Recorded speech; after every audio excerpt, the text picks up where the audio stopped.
All right, cedar tree, friend or foe. I've done a lot of reading on cedar trees, and I've got them all over my farm here. And did you know that a cedar tree is a pioneer species? What's that mean? Does it mean it was planted by Daniel Boone? No. It simply means that if you are on a place where you see a lot of cedar trees, that's probably land that has been disrupted. The normal pattern has been disrupted. Trees were cut down, hardwoods were cut down. It may have been a farm. I found out recently this farm where I live used to be a pig farm. It used to be covered with hundreds and hundreds of pigs. So when the soil is disrupted, birds eat the berries, little juniper berries on these bushes.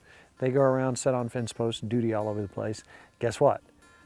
These things come back in and kind of take over. They reroot, they will take over a certain area, they will grab the soil, keep the soil firm, and kind of pioneer the way for the next species, which in this case is usually hardwoods. So what happens is, if you look around here and you see these cedar trees, behind them you'll see white oaks, red oaks that have really grown up over top, towered over top of these. They'll canopy out and eventually the cedar forest will disappear. So that is a pioneer species. Now, what have I got? I've got a bunch of scrub cedars. Some areas where they're absolutely thick. Now, some of these are 2-3 inches around. Some of them are hundreds of years old. But I have literally thousands of these things. In Kentucky, we have eastern red cedar everywhere. Now, people have varying ideas about them. I decided that I was going to get rid of mine for the most part.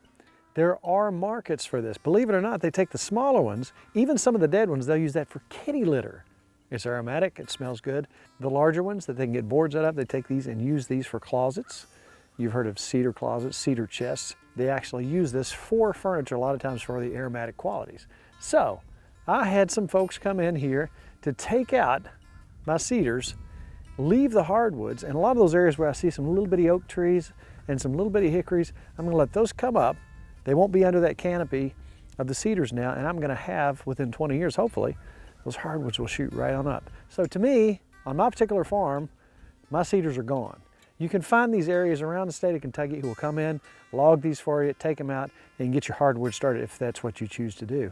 Now, some of these areas with a movable fence that I have, so I can take areas and put the sheep in, let them chew that undergrowth out, and next thing you know, I'll have nothing but this canopy of hardwoods.